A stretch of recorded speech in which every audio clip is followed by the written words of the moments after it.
Yeah, it's hard to do comedy in this town. It's super hard, still is. I do it anyways, because if I can make the crowd who does not care and does not want to laugh, and they laugh, I'm like, that's a good joke then. People are like, why are you filming your special here now too? It's like, because I just want to do something in the hometown. Yeah. I mean, like, I could have done somewhere else, but like, why? Why to do something here in my hometown? Are we rolling then? Yes. Oh, all right. Yeah. Scott Kelley. Thank you. Stage name. Yes. Scott Kelley's stage name. Yeah. Yes. Class of 2004. Nice. Good to see you again. Good to see you too. Take me back. I saw a lot of impassioned Facebook posts that you wrote about what it took to get up to this point with an Amazon special. Started way early in life. Well, what did that look like? Who were you watching that made you think that's something I want to do? So my parents are a lot older than me. My brother is 16 years older than me. My brother and sister's 14 years older than me. So with having older parents and then older siblings, you have these different generational gaps. So like I got the best of all these different worlds like that. So my dad was showing me stuff like Three Stooges, obviously back then. There's Red Skelton, Henry Young, which I know probably for a lot of people listening, like they're like, who are these people? But so I had a lot of these influences with them watching that old school stuff, even the old Dean Martin roasts. My dad was a huge fan of those Dean Martin roasts. Yeah. But the biggest thing was when we go to my grandma Benton's house for any visits, Christmas, what have you, I just always loved cracking them up and everything. I would do various things I would say and do. I would do voice impressions for them. That was the one thing to do, like John Wayne. Yeah. I don't know if I can even do that anymore, but John Wayne, I would do that for them. Wolfman Jack, which you probably have no clue who Wolfman Jack is. It sounds familiar, but no, I can't. Hey man, you got some Clearasil. That's an old commercial he did of Clearasil back. So I would do that and these random things. Because another thing we had back then is my dad had like, I don't even remember these like huge satellites that supposedly could pick up TV from anywhere. But then things started getting descrambled and you couldn't just pick up any channels anymore. So the only channel that I got growing up was CBS, sometimes NBC, and then TV Land. Yeah. So I'd be in school and be like, hey, how about that Hogan's Heroes episode? And be like, what are you talking about? What's Hogan's Heroes? What's Addams Family? Yeah. Like, that's what I'm watching. So I knew like all these old commercials and old shows from back when. And then I wasn't a class clown. I definitely wasn't. I was not a class clown. It wasn't until probably coming out of my shell would have been fourth grade. Fourth grade. Coming out of my shell both in school and then out in my neighborhood, because I went to Baker School, but I should have went to Ebner, but my parents took me to Baker School instead because of where we lived.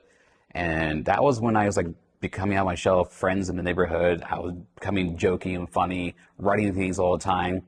I have a story I may have no one would get it except for the neighborhood friends, but it was called Timmy the Tooth. And it was a story. Did you remember Timmy the Tooth from back when we were young kids? It was like this big giant tooth that just told you, about brushing your teeth and being cleanly about it. It was like their flagship to like, Smokey the Bear, but here's for teeth. Here's this Timmy the Tooth, which I think that tooth got decayed, died, for all I know, because I never heard him again. But so I had this story about the neighborhood friends like that, and because we had one friend named Tim, and so I just called him Timmy the Tooth, and I put him in this story, and it was like, I wrote on a typewriter, let's put it that way. Yeah. So I wrote on a typewriter and then started making everybody laugh, and it was just so filthy and so dirty. But like, that's what sparked in me, like, oh my God, I love making people laugh. It was like started to become like my passion at that point. So that's the earliest parts where it began for me.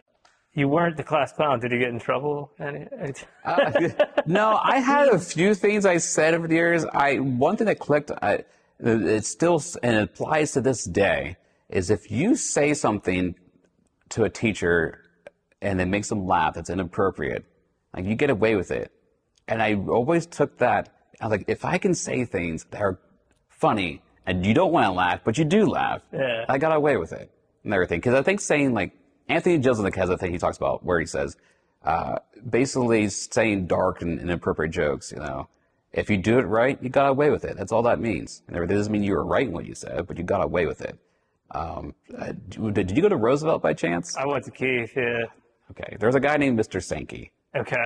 and he had afro hair, like Richard Simmons, like that. And Okay. he wore the tight shorts and everything. He was a gym teacher, like that.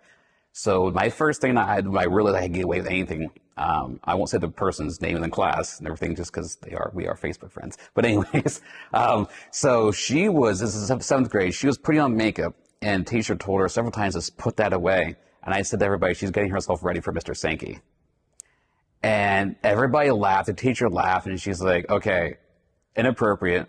Don't ever say that again. We never hear that from you, but just stop." And then I was like, "Oh, that's how you get away with it. Yeah. That's how you do it." Yeah. So flash forward then to senior year. There's these pamphlets that warn you about drugs and alcohol. I don't know if you ever saw those in high school when we were there. Yeah, sure. So I took them and I did like ad libs to them. I wrote all these inappropriate things. That started going around. I don't know if did you even make your way in high school? Maybe, yeah. I mean, probably. I started getting worried about it because people were like saying, Scott wrote this, and everything. I was like, and I hear some teachers have been wanting to have the copies of this because they're finding out it's very inappropriate. Yeah. So I snatched them all up and everything before anything could happen. It was like a month before graduation, everything. So that's, again, that was about as close as it ever got for me for anything. I didn't have anything in school suspensions or, I had one Saturday detention, which, okay, so, all right. It wasn't anything funny. I want to make that very clear. It wasn't anything funny. Basically, do you ever have this where you had your homework, you come in the next day, and you ask your friend, "Hey, did you get that answer?" like that? And you're like, and he tells you, "No, it's this answer," and he explains to you, I'm like, "Oh, shit." So do you go and then decide to change your answer because like, you got it wrong? Right. I got caught doing that. Not once, but 3 times for the same teacher. And for some reason, it didn't stick in my head the first time, obviously. So I had to get down to the principal's office. My parents had to come in, and basically the options were I either have a Saturday detention or I get expelled. That was the options. And my parents said he won't do it again to give him a Saturday detention. Yeah. I'd be weird if my dad's like, expel him. He needs to be expelled. So I'm glad, like, it's such a heightened sense, like detention, expelled. It's like, that's a very different balance of scales, but that was the options. I'd say you got away with it. Yeah. Yeah. Yeah, I got away with it, apparently. Yeah. So when did you start, I guess, 2011 is kind of a big year. There is something that happens to you that kind of, I guess, changes the way you think. Well, all right, so I'll take it back just a little bit there. The biggest influence for me, the year where I was like, I really want to do this, is like the lightning bulb that I want to try to do this as a career path, was in July 4th, 1996 and everything. I know that date because it was very memorable. I had a friend who had Adam Sandler's "What the Hell Happened to Me" album. Oh, God. And we put that in. Well, my family, friend came with me to watch the fireworks over at where Toys R Us is back behind. You can go back behind there and you watch the fireworks. And everybody in my family is outside the car, and me and him were the only ones in the car. And we're laughing our heads off listening to this very inappropriate thing. And mind you, 96, I was 10 years old. 10 years old listening to "What the Hell Happened to Me." No 10-year-old. If my kid who's 9 could be 10 listening to that, I'd be mortified. Yeah. But anyways, so it was that, and then we went home that night, and on a rerun was In Living Color, and it had Jim Carrey doing Milo DeVera. I think that's Milo DeVera. I don't know if you remember that character. He pretended to be this. I never saw him. I never watched that show, but I've heard like that's Fire Marshal Bill. If you've ever seen clips of that. Okay.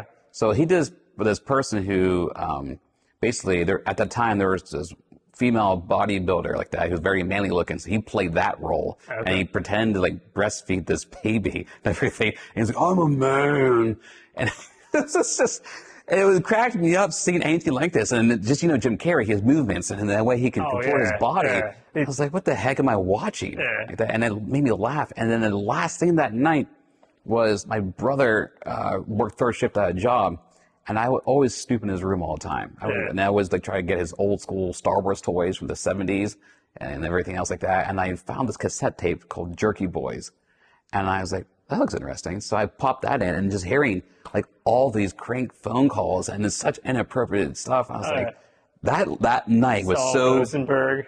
yeah, Saul Rosenberg. I can't remember the voice right now. I was going to do it, but yeah. Oh, how's it go? I got my glass. No, Yeah. that's something like that. Because of these glasses, I can't see. Damn it.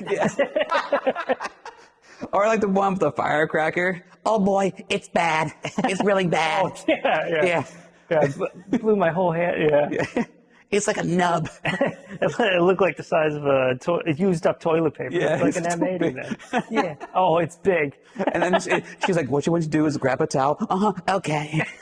Yeah, right. Yeah, he's like cutting her off. Like, Yeah. Right. Yeah. So yeah, obviously I remember that. So that was a huge night for me. And unfortunately, like I would still make friends laugh. Even at lunch tables during high school, I would just like do like this improv like humor stuff.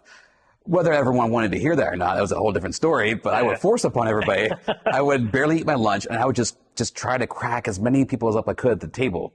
And then I just kind of just like, life, like I started seeing my wife and started dating her in 2005, going to college and like that, and just trying to just like, I just kind of put that in the back burner of that idea. And then in July of 2010 is I got hospitalized and everything for a week. And how that happened was I had a cut right here, and I did not realize when I went to work 2 weeks earlier, a coworker was highly contagious with MRSA.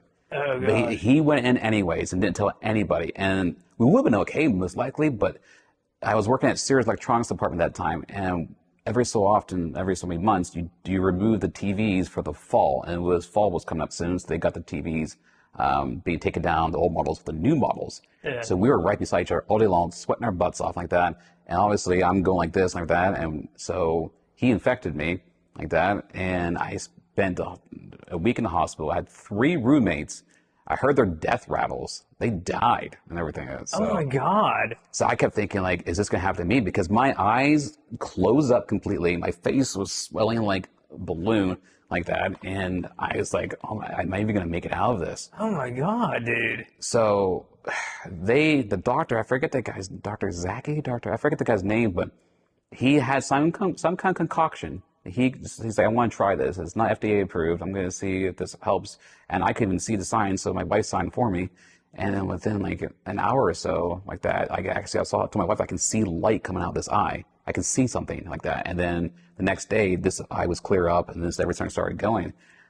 So before that process, though, I told my wife, if I make it out of this, I want to do something. She said, what do you want to do? I was like, I want to try and actually do stand-up comedy. Like, I actually want to try. Instead of having this dream of like laying in bed as a kid, I dreamed about doing this.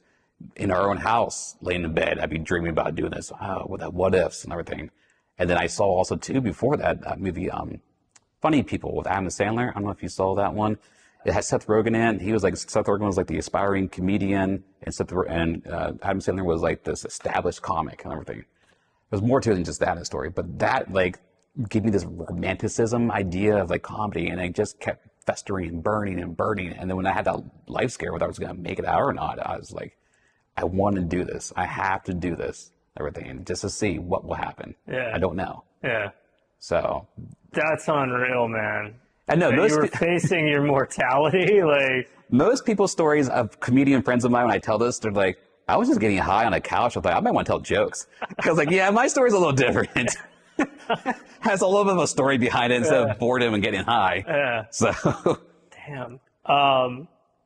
Okay, so at the time you're hospitalized, are you working like a regular job, or outside of the passion to become a stand-up? I was part-time at Sears, and I was going to college at IUP and everything for an undergraduate degree and everything. When all that was happening.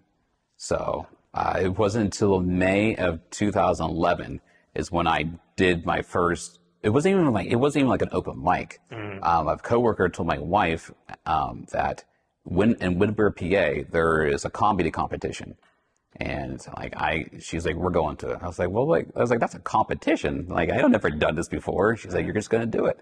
I'm like, okay. so, so there was like 12 people there. And out of the 12 people, all of them have done it for years now. I was the only one who's never done it before. And I came in third out of the 12 people. Yeah. And I was like, okay, maybe this could be something. And I will say the nerves were crazy. I don't think even to this day my heart has ever pounded that very first time going up there, bearing your soul to these people, these jokes that you don't know if they work. Yeah. It took me a while to break my tics because I would like stroke the microphone out of nervousness. Oh, yeah. I would do that. And then when I would say a punchline, I would put my head down because I didn't want to see the people not laughing. So I was just like, I'd say it, I'm just, and then if they laughed, I'd just be like, look up. Yeah. Like, oh, okay, they approved. Well, and I have to imagine like that, the confidence is part of the delivery, right? Like It is, and it takes a long time. They say it takes 10 years to be even decent at comedy. They're completely correct. I didn't think that at the time because you hear that there are outliers, ones that do it for 4 or 6 years and they got their persona, they got everything, and they're just taking it off and they're doing great. You know, but majority of people, it is like 10 plus years to find who are you on the stage, the confidence that you need to be on there. You know, it's just because when you start, you're like a smorgasbord of like all the people you look up to and you like everything. You know, so it's definitely been a long journey, I will say. Did you, I guess, you're studying yourself? Are you recording yourself? You're figuring out what works and what doesn't? You record yourself, and then you rewatch it back. So the hardest thing to see is yourself not doing well, and also on top of that, hearing your voice over and over and over again. I didn't like my voice. I don't think most people like hearing their voice through a microphone. Yeah. So hearing that over and over again, it's just like, oh, man, all right, okay. All right. So then eventually you get used to your voice. You may not like it still, but you get used to it and everything. And then just watching yourself do like, okay, why did that joke work? And just figuring out why and everything. Because in the beginning, you don't know why it all works just yet. Like, why did this? You have to like, okay, how and why did this work? And it took many years. I had a lot of mentors over the years. People who have been in the business. Like I have 2 of David Letterman's and one who also wrote for Jay Leno. They're head monologue writers like that, mentor me. And there's a thing called Comedy Wire. I don't know if you ever heard of it and everything, but it's a thing where they all kinds of things, topics from politics to news to science, random stuff, and they give you the headline and you write the punchlines for it. And I was like, well, this is a good exercise like that to do. So I started doing that just to kind of buy time, and then I didn't know they were giving out like these awards and competitions. I had no idea that like I guess automatically when you sign up, you're like automatically enrolled in these things. Okay. I didn't pay attention to the fine print. I don't think most people do. You know, I know iTunes owns I do my that soul. every day. Click yes, whatever the user agreement is. If we commit murder, you're going to be. If you selected yes. Yeah, well. Yeah. But so we sign contracts like that every we all single do. day. Yeah. We completely do. So I just got this. It came in this book came in my mail. It was called Late Night Writing from a guy named what's his name right now? Oh, I just had it too. Gabe Abelson is the guy I got in contact. Joe Toplin, a guy named Joe Toplin. He was one of Dave Lemon's head writers, and apparently I wanted an autographed book from him like that, and he wrote in there a great joke and everything. Can I steal it and everything? And then that opened the door to, I guess I got a Skype 101 with the other writer who was a head writer for David Letterman was a guy named Gabe Abelson. And I met with him and he said, here, I want you to write 30 monologue jokes and we're going to review them and see, what you did right and what you did wrong. And that very first session we did, he obliterated everything that I wrote, humiliated me. He started saying, do you even know how to write a joke? Do you even know how to be funny? Like, do you know what makes sense in a joke? Do you know what goes to A, B, and C? Do you know how many words you're supposed to say after a joke? And everything. I was like, I just dumbfounded with everything. Because I thought I was okay and everything. And I learned I was not okay. I had a long learning curve to do. And he's like, I want you to say, right now, he's like, you could stop and we could just be done. He's like, or you come back in 2 weeks, fix these 30 jokes, and let's see what you do based on what the information I gave you. I'm like, okay. So I did it after a day or two feeling defeated and like, am I even good? It definitely put that kernel, like, am I Yeah. even good? Because you have this guy who wrote for David Letterman for quite a few years. I was like, well, he knows his stuff, obviously. Yeah. And so after a day or two, I got out of my funk. I went back and redid those jokes, and we met together. And out of the 30, I got 20 out of the 30 that he liked a lot, and Okay. everything based on what he stuff he told me. I just learned so much because when you live in a small town, like there's not a lot of opportunities here in Altoona to do comedy, to learn from people who've done it more than you, who have connections to other people who can teach you. Yeah. It's not here. It's just not LA. It's not New York. New York. Yeah. So I met with him quite often, not even just about monologue jokes. We just talked about comedy, and he taught me so much, everything. Like there was one joke, I forget how it went. It was these people that would write for David Letterman, and they would send stuff to him, and they had a joke about prostitutes, and the punchline was 5 prostitutes, but how they broke it down to white out 1, 2, 3, or 4, and everything, or 6, whatever, Yeah. was just so analytical. Yeah. Like technical. Yeah, and Yeah. I still have that on my phone in a folder here, and I just look at that sometimes. I'm like, that's just amazing how they just dissected that down. Why it had to be 5 prostitutes. Yeah. And I was like, wow. So it just makes you think. And then the other mentor I had, a guy named Chili Childs, he now since passed away, but he came to when it was not when it was out to a Grand Hotel, but when it used to be called Model Cosmopolitan. He was performing there, and I got asked to open for him over his Friday and Saturday nights Yeah. sets. And he liked me so much that we kept in contact. He called me his little Stephen Wright. And everything. So we kept in contact, and he taught me so much stuff. He's like, this is how you really should write a joke. He said, you just have a bubble, write whatever topic you want in there, and then branch off. What are the stereotypes of that bubble and everything? And then have a different topic over here. And then write all the stereotypes of that, and then find where do they all correlate together and start forming these jokes. Okay. And I would do that. I could do it in my head now, but like at that point, I'm like, okay, all right, A, B equals C, MC squared, Yeah. stuff like that. And that was a big help to me to figure out how you can correlate things that, like, because like I know you told me you're behind the scenes, your friend Anthony Johnson, like you're a fan of him, so how he Right. like takes you one direction and then you think you know where the punchline's going and a whole different direction. Yeah. It's with brainstorming ideas like this. Yeah. You try to take people on this journey and then you just tuck the rug underneath them. So he was an influence with me doing stuff. And trying to think, there was one other person too, but I did. David Letterman got to know one of my jokes though. Oh, Right there. really? Yes, he liked it so much. He sent it to Dave, and he told Dave to tell me that if he was still doing his show, like he would have used it. Yeah. Everything. I was like, holy shit. Nice. This is awesome. I mean, that's a cool compliment to hear. Yeah. That's really cool. Jay Leno was on one time. By I guess him and gave Was us that the OJJ? Jay Leno. Like The OJ joke that you had?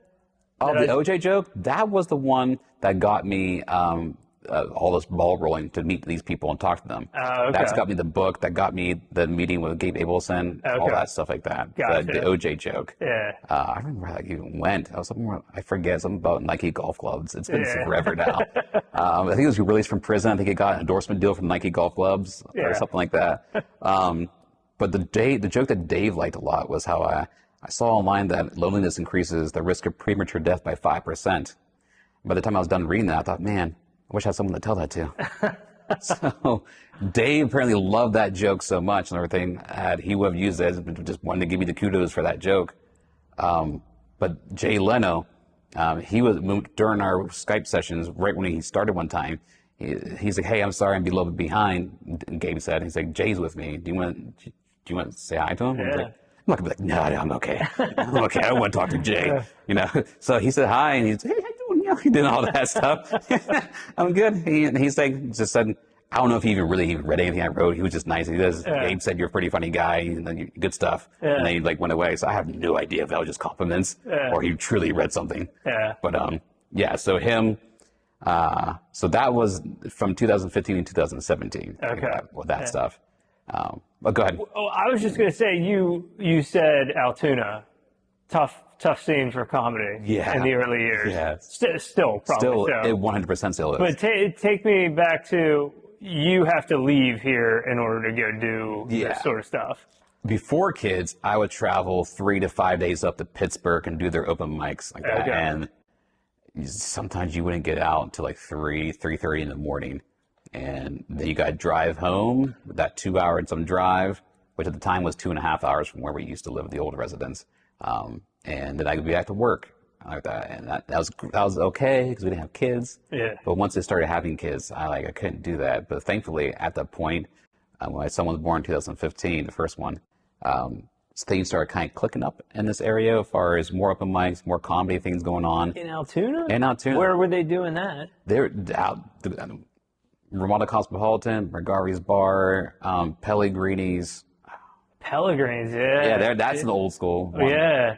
I forget where else. There's other places. Uterins Club. There is the one from there. Okay. Which I didn't realize I banned anyone from doing comedy at Uterins Club. When I was trying to find venues for the film this Amazon special, I did really well that night in the fall of 2017, like so well. It was my very first hours I did, and I just crushed the whole way. I'm like, you know what? I had a good reception there. Let's go back there. Yeah. I called, and the guy's like, we don't allow comedians here anymore, ever since that one comedian. And he didn't say who it was. He's like, he was so dirty and so foul. I'm like, it's probably gotta be me. I banned everything. So apparently it's supposed to be a clean show, and Oh, okay. I ask that every single time. Is this clean? Is this dirty? Like, what can I get with? Because then I'll tailor what I need to. Yeah. And sometimes that's bit me because the person will tell me, oh, you can do your own thing. I'm like, okay. And then afterwards, like, people are not happy. Yeah. Like, well, I was told like I could do the dirty stuff. I would imagine that if people are expecting a clean show and you deliver a dirty one, that there's not a lot of laughter, or is There it? is. It's shock laughter. Yeah. And then there's people who laugh just in general because it's funny regardless. They'll just laugh anyways. Yeah. But then you have your other patrons. What it was patrons actually like, it's like a club kind of thing. Right. People that are members. It wasn't the random off the street people that bought tickets for the show that complained. It was the patrons that were upset and everything. Gotcha. So that's what happened with that. But yeah, it's hard to do it in comedy in this town. It's super hard. It still is. COVID really helped kill that and everything. No pun intended, but so COVID did that, and it's been kind of like on a burner until recently. I met Ridge Hirschberger, who started doing the Comedy Farm stuff here, and we just kind of trying to like set things up here to have that space, because this town's very big with musicians everywhere, but like comedy, not so much. Yeah. And then even then, like I've been to a lot of open mics in this town and surrounding areas preparing for the special. There are certain places that were great and were every single month or every other week when I would go. But then some places just, I wonder like, why am I even here? But like, I do it anyways, because if I can make the crowd who does not care and does not want to laugh, and they laugh, I'm like, that's a good joke then. Yeah. That's a good joke, because you didn't want to, but you did. Yeah. When did the Comedy Farm first start? It started in April. Okay. Yeah. So this is very This recent. is very recent, Yeah. very recent here. Yeah. What do you think that says about, like, I guess, do you think we're heading in the right direction? Do you think, like, Altoona is going to be some place that people can actually... Well, this isn't Austin. This ain't going to be New York. Yeah, right. You know, that's not going to happen. I mean, I would love that, obviously, Yeah. but I don't think that's going to happen. I think it's just like anything. It's going to take time to build that following. Like, I know our hopes, like, you know, getting people to come to my taping here is not just for me and everything. And hopefully in the future, like, it doesn't matter whether I'm on the show or not. They're like, hey, we had a good time here. Let's just keep, you know, coming here and supporting this. Yeah. So that's the hope too with all this too, not just me and my special. Right. Yeah. So No, I mean, that was what stood out when you started posting about it. I'm like, this is an opportunity to kind of like, you know, have somebody outside of Altoona hear about Altoona. that's exactly. People are like, why are you filming your special here in Altoona? I was like, because I just want to do something in the hometown. Yeah. I mean, like I could have done somewhere else, but like, why to do something here in my hometown? You know, something that gives back to the. I don't want to say Altoona's given me a lot and everything. It has not. But just in general, I just want to do something local and everything. I think it'd be good for the town. Plus, I think if I did it locally, again, hopefully it helps continue to foster more than just a flash in the pan. Here's this pop-up comedy thing. Like, actually, it's a place that's blooming with awesome comedians that come. Yeah. So that's also the goal of this. Yeah. I think it's a hope of mine. I mean, I'd love it if every weekend there was an option of going to see somebody. That would be cool. I would love that. I know it's going to be monthly for now and everything like that, just because it's hard. Even the marketing behind this stuff it takes a lot of effort too. Yeah. Everything. So it truly does to get people interested because you got to fight everything, Yeah. especially in this town, especially this time of year. Like you have all the local sports and everything else that's going on. So you got to fight all that stuff to get noticed. And it's hard. It really is. So you have an Amazon special coming out. Yes. Being recorded here. Yes. Being recorded here. How did this come about? So basically, I'll take it back just a little bit. I thought after COVID happened, everything started dying down and like just losing connections because a lot of people stopped doing it that had connections. They just decided to venture and just like, I'm going to stop doing this as a hobby or a dream. I'm just going to go get a real job. And I already had a real job and I still have a real job and everything with this. But I was like, well, I'm doing it on the side. You can do it. And they're like, no, we're done. And nothing happened for 2 years. And then I was like, well, to my wife, I think I'm just going to be done too. I'm just going to, like, I'm happy with my family life anyways. So basically, I was like, you know what? I'm going to take all of my material and I'm going to put it on an album and put it on iTunes. And I'm not even going to tell people I'm quitting. I'm just going to quit. That's what I'm just going to do. As I call that quiet quitting now. Is that the term? Yeah. So quiet quitting. But the problem with that was all the stuff that I was really proud about is gone. It erased. What happened is when I put my external hard drive in, it said, there's like bugs. Do you want to fix this? And I'm like, yeah, fix it. Yeah. It wiped everything out. Oh, God. Everything was gone. And I just like, I was depressed for like a week. And like, that was supposed to be, I was like, okay, well, let me take a look at some SD cards. Like, let's see if I have anything. Unfortunately, I only had stuff from the first 4 years. Yeah. And that's like, I wasn't established. I didn't know who I was yet on stage. I was like, well, does it really matter? No one knows who I am. I'm quiet quitting anyways. Yeah. So I just took all the sound bites from all these random different jokes, threw it together, put it on iTunes, and I promoted it and everything. And that led to getting gigs. Huh. I was like, okay, well, I'm supposed to, the opposite was supposed to be happening. Yeah. Like, no one's supposed to care. Yeah. And I was just going to go quietly in at night, and that did not happen. Who's calling you for? Just friends like that. Yeah. They were calling me that were other comedians and everything, and they're like, "Hey, I'm gonna give you a gig here and a gig there." I'm like, "Okay, great, this is awesome."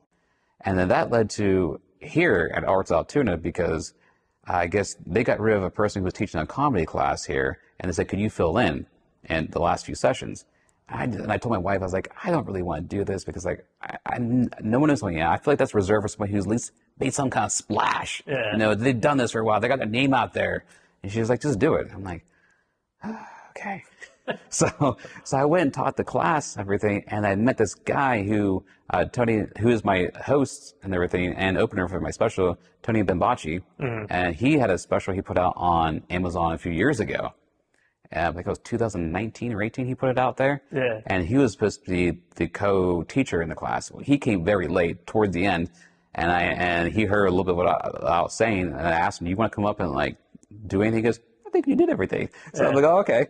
And then the class was dismissed, and we just hung out afterwards and started talking. And I told him about the script I wrote called Timothy, Second Son of God. Uh-huh. It's about how basically Jesus does not want to come back and everything. The world's going to hell, and God needs to turn to his other son that nobody knows about because he is like the wild one. And his name's Timothy. So doesn't sound like it would get anybody riled up. No, nobody would be offended by this. Nobody. So he liked the idea, and we started working on the script together to he read it. He's like, I think we could tighten things up here. I'm like, okay. So we've been working on it for a while now. And during one of the sessions last year, he's like, "Hey, do you want to like put your special on Amazon? Like, I have a connection if you want to do it." I'm like, I was like, originally I was like, I don't know. Let me think about that. And I hate What was your hesitation? Like, why not? I think if I heard that, I'd be like, hell yeah. The hesitation, and it took another comedian friend of mine to just say, screw it, was like, there are steps you take to getting where you go in comedy, Yeah. and I'm bypassing all of that to get to right to this like that. And that was my concern, being ostracized by my comedy community, the art form that I love and cherish so much. And one of my friends who actually tours for a living and does a college circuit and stuff like that, and he said, hey, he's like, none of us are getting this opportunity. Take it. Who cares what everyone else is thinking? Yeah. And it took another comedian for me to be like, it's okay. It's all right. So then I contacted him, and I was like, hey, is this still on the table? And he's like, yeah. So I found out the week of Christmas last year, like that. It was a great Christmas present to myself. Nice. And I was like, okay, well, New Year, I got to start prepping all this stuff. So I went back through, because I've been doing this for 13 years. I did not choose Friday the 13th to match the date of 13 years. That actually is a happy accident. Nice. But I went back through, I think I have a picture online where like I have like a stack of folders like this. Yeah. And that's barely scratches the surface. Yeah. I have folders on my phone, emails. I just went through everything and just started piecing it all together from there. Yeah. So that's how that all came about. Yeah. So what does it mean to have an Amazon special? Like, I get on my Amazon and will I see it, or would I have to go find it? I guess, like, what does it mean for you? Like, what is the technical kind of stuff? So basically, from what I was told, it will not be behind a paywall. So you actually can get on and stream it and everything. Now, after 2 years, it will be behind a paywall. But out from the gate, you can type me in and you burn it right up and everything. So. But you're handling the production of yes, it. Yeah. The production part of it, the promoting part of it, and everything. So I'm not Jim Gaffigan. I'm not these people. So I don't get this royalty special from them. You know, I don't get we've rolled the red carpet out for you, sir. And I think, oh, thank you. Yes, thank you. So I don't get that. So so basically, I am allowed to use their streaming service like that. I can use their name in the promotions. I can do all the stuff, but the promotions and everything behind it is up to me. Okay. We can circle back around when everything is a success, and I can maybe get the Jim Gaffigan, royalty treatment and everything. But thankfully for his connection, they vouch for me, so at least I'm able to use their streaming service and put it on there. No pun intended with royalty. Like, you don't get paid if people watch it? I do get paid. Nice. It's per stream. I don't know what that equates to. That's something I will find out in January when we do the final dots and T's of everything. Yeah. So I'll find out what all that means. But right now, I have no idea. Yeah. That's super cool, dude. It sounds exciting from, a standpoint of, it's a streaming service that most people have, and they'd be able to find you like that. And I mean, it kind of like takes you from small Altoona to, the rest of the world. It's surreal, and I haven't had a moment to like really grasp all this yet. I'm so in the thick of like memorizing and even still, I'm still fine tuning things. I've been done for 2 months now with the special, with all the jokes. But as you practice out loud, a new tag to a joke will come about, and you're like, oh, well, you know what? That could be worded a little bit differently, like that. And so things are still kind of going, and I haven't had the time to really digest all of this. I know I will once I'm done filming, or especially whenever it actually comes out. Like I have to digest it all. But But one friend said it's just surreal. Like you're like this kid. It's basically that small town guy who had a big dream, and he's swinging for the fences like that, and gets that rare opportunity to do something that not many people get to do. Yeah. So and it's true. It is.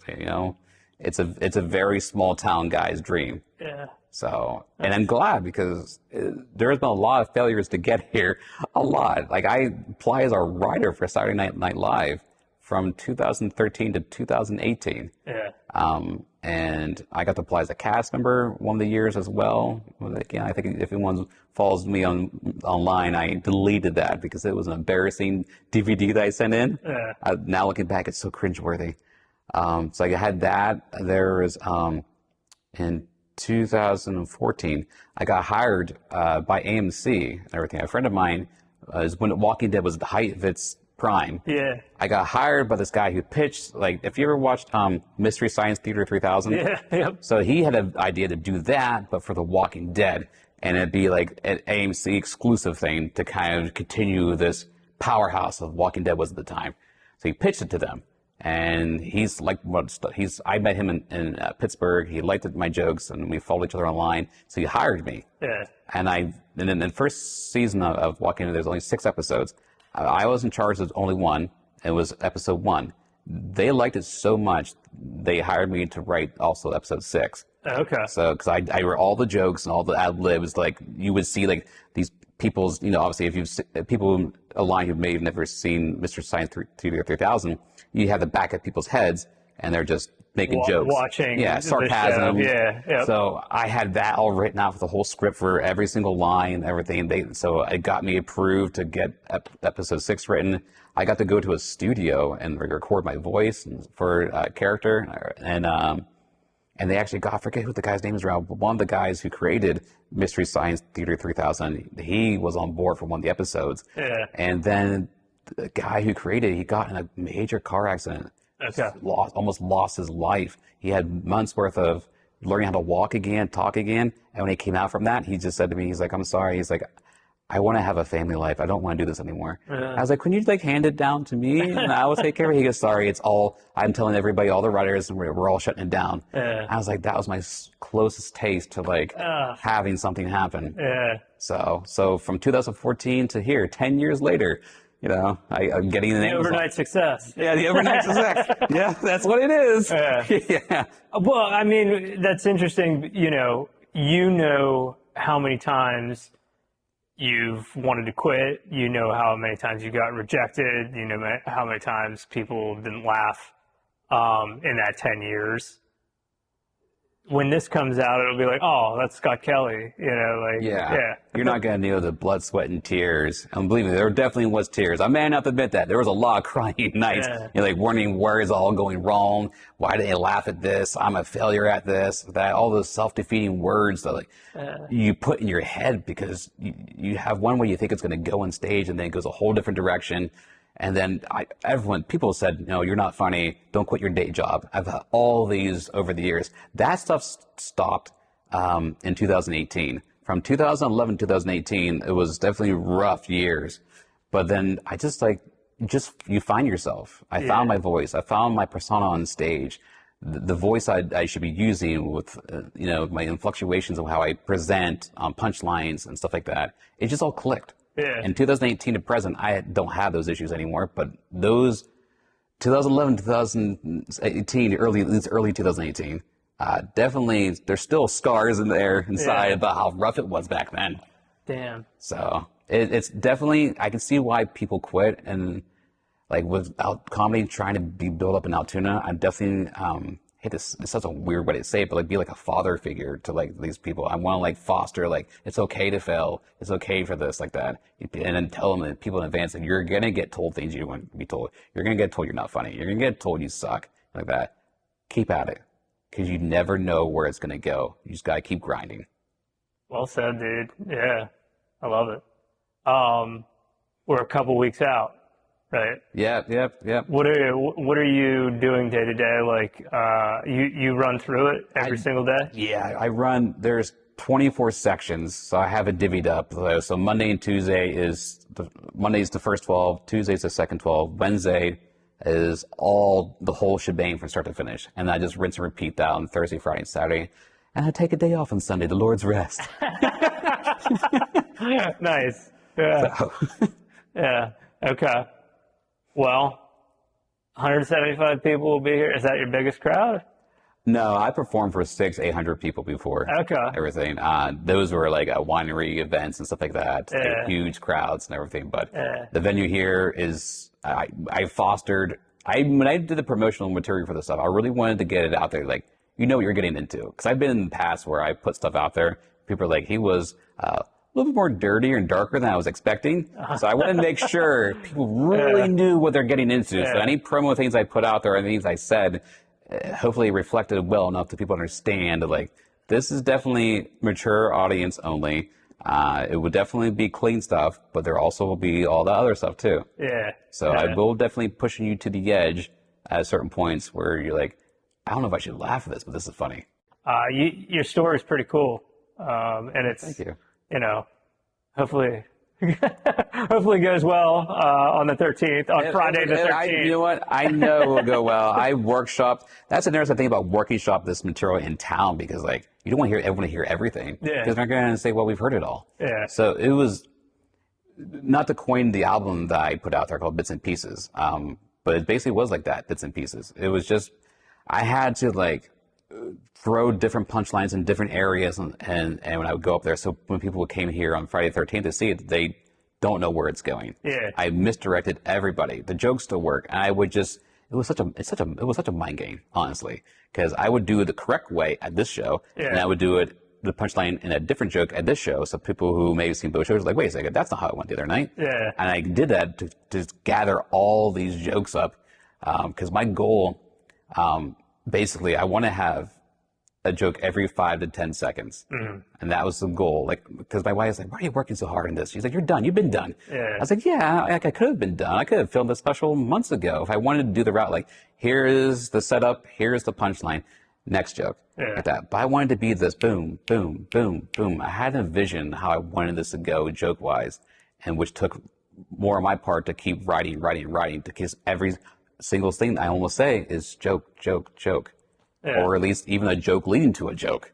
You know, so I wanted to be very snazzy, because the people I looked up to are like, you know, Rodney Dangerfield, Mitch Hedberg, Anthony Jeselnik, Stephen Wright, Greg Giraldo. Giraldo, like his stuff. Heroin. Yeah. And then new people like Mark Norman and Sam Morrell, like that. Those people, like, you know, they're very joke written, joke. That's so. When you asked me earlier how I was watching, that's where, now I remember, I had XM radio, and I had like the stations that would just like, you know, keep popping up names, new names. They'd do like a 10-minute run of somebody's, you know, slice of their stand-up. XM radio. That's where I used to listen to a lot of stand-up. Okay. Yeah. So I would rent a lot of stuff from Family Video. God rest its soul. Yeah. I would have read so many stand-up specials from them. That's where it kind of opened Pandora's box too, and everything when they opened up, because I don't remember any other video stores in town had a lot of selections of stand-up. For whatever reason, they had a lot of selection of stand-up and good comedians. So I was just constantly renting and watching and just consuming it all. Probably came in from all the closing blockbusters. All the closing blockbusters. We have things for you. Yeah. They were the last holdout, weren't they? Like, they were still around like long after Blockbuster went down. Long after. Fair. Blockbuster was expensive. Let's be honest. I got into that like the kind of pre-Netflix thing where you could like get delivered anything they didn't have like in store. Like I was in there. I would do that too. You had like 5 discs one time or whatever it was. And I would have like, oh hey, 5 discs came. It's Friday night. Let's go watch something. Like I binge watched shows like that, like The Wire and Mad Men. Like that's how that was like my first introduction to like binge watching something was 4 discs coming from Blockbuster. So. Yeah. Off topic. But, that's all right. I'm a huge, obviously, outside comedy, I'm a huge music and movie TV nerd. Yeah, I saw you play guitar. Yes, that will be in the special, too. I wasn't sure I was going to put it in there because it's not an identity that I do anymore. It's been long stripped of my identity to do the one-liners with acoustic guitar. But my wife's like, you know, when you did it, people loved it so much. I'm like, yeah, but I don't do it anymore. Yeah. If you're catching anyone watching, you're catching a theme. My wife has definitely pushed me into a lot of areas, everything, but she's great for it. But so I have a section where it's just random jokes that don't have anything pertaining to my life, because all the jokes you're going to hear, my observations or things that annoyed me or what have you, or about my life. But that section right there is they're just random. They're completely like Jack Handy from Plus Nelson. It's like that stuff. It's just this random, absurd, nonsensical joke after another for about 5 minutes during this guitar section. So it'll be making its. But you know what's going to happen too is like people are going to like it when it goes on Amazon. I'm going to have to start doing it all the time for now. Can you edit this thing since it's your production? I can edit it if I wanted to edit it out. I have. If disaster strikes on stage. I don't think it's going to. Mind Over Media is one who, Nick, he's in charge of the Mind Over Media. So like he's going to be doing the editing stuff here for me. Alex, the filming. I have final say and everything with that, but I even told him like, good luck trying to edit this because my goal for you, unfortunately, is to make it so hard for you to edit. You're like, I don't know what joke I can cut. That's my goal for him, at least, is to do that to him. Sorry. Yeah. But yeah. I mean, like production is great, but at the end of the day, you're going to matter the most in all of it. And yeah, good luck to you, dude. Thank you. I'll Thank be you. here. Yeah. I will say it's a free-for-all sitting, so there's no assigned seats. And I've been watching. I should say it's BYOB. Yes. So, Oh, yeah. People should know that. it was on the flyer, but there was so much on the flyer. I'm sure a lot of people missed it. Yeah. But yeah, bring your own beer. There will be donations over here for any alcohol that is provided that you could pay what you want for it. But yeah, BYOB. Okay. So don't get trashed. Okay, don't get crazy trashed because there is an opener, and then Ridge Hershberger is the feature act, and then I'm the headliner. Okay. So just don't get trashed. Yeah. Okay? Be tipsy, but don't get trashed. So what time does that all start? It will start. Doors open at 7. Okay. The show's going to start at 8, but I should be on between 8:30, somewhere between 8:30 and 8:40. That's when I should be on at that point in time. What the playlist you have? Oh yeah. What is that? Like, is that playing when people are walking in? Yes. Okay. From 7 to 8, I'll put that on there.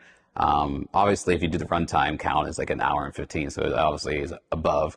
But yeah, all those songs there are songs that like personal to me, not like emotional, but just like I heard them in movies or they take me back to some kind of comedy moment. Mm-hmm. So like even when I was doing, I even have a post playlist too as well, which the first song of the post playlist is Simple Minds, Don't You Forget About Me. So. Okay. I don't know if that's going to be lost on people, the humor of that and everything, but yeah, that's going to be the first post song. Okay. Everything. There's a band called Paper Plants Band. They allow me to use their song as my closing whenever I'm saying goodbye and everything like that song's going to be playing. But when the show is officially done, Simple Minds, Don't You Forget About Me will be playing. Okay.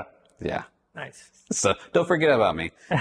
I spent a week in New York City acting like a comedian by going to like all these open mics and these shows up in New York City. Yeah. And it was amazing and fun. It's the funnest I've ever had doing comedy ever. Yeah. And I know when that show comes on Friday the 13th, like that's going to trumpet, obviously. Yeah. But it was pretty cool, honestly, to go up there to be like this guy from Altoona hitting New York City clubs up.